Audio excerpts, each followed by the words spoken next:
Hi friends, welcome to our channel. Sharada Gagan చెల్లెలు ఇంటికి వచ్చేస్తారు తిరిగి. ఇక గగన్ శారదని చూసి కంగారుగా అడుగుతూ ఉంటాడు, అదేంటమ్మా అప్పుడే వచ్చేసావేంటి? ఈరోజు రాత్రికి నువ్వు భూమిని చూసుకుంటూ అక్కడే ఉండాల్సింది కదా అని అడుగుతూ ఉంటాడు.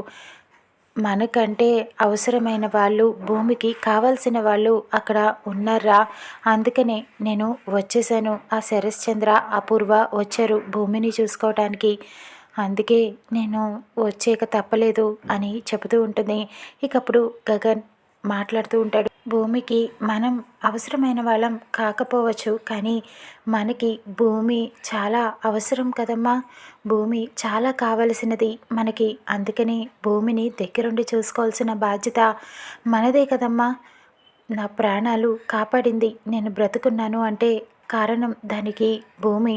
మరి ఎలారా మనం భూమిని ఎలా చూసుకునేది అని అడుగుతూ ఉంటుంది శారద.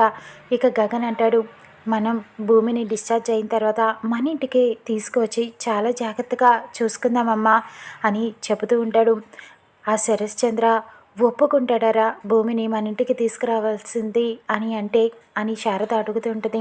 ఒప్పుకోవాల్సింది ఆ శరశ్చంద్ర కాదమ్మా, భూమి. భూమి ఒప్పుకుంటే ఖచ్చితంగా నేను మన ఇంటికే తీసుకొస్తాను అని చెబుతూ ఉంటాడు. భూమి కోసం ఎదురు చూస్తూ ఉంటాడు. చెర్రీ ఫోన్ చేసి భూమితో మాట్లాడుతూ ఉంటాడు.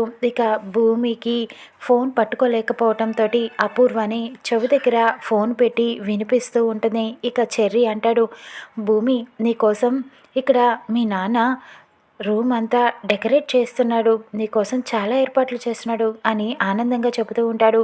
ఇక భూమి అంటుంది, నా కోసం ఏ రూము సిద్ధం చేయొద్దు అని చెప్పడంతో ఎందుకని చెర్రీ అడుగుతూ ఉంటాడు. ఎందుకంటే నేను శారద ఆంటీ వాళ్ళ ఇంటికి వెళ్దాం అనుకుంటున్నా, డిశ్చార్జ్ అయిన తర్వాత అక్కడే ఉందాం అనుకుంటున్నా అని చెప్పడంతో చెర్రీ ఇక్కడ అపూర్వ వింటూ ఆశ్చర్యపోతారు. అక్కడ గగన్ భూమి కోసం 1000 కళ్ళతో ఎదురు చూస్తూ ఉంటాడు.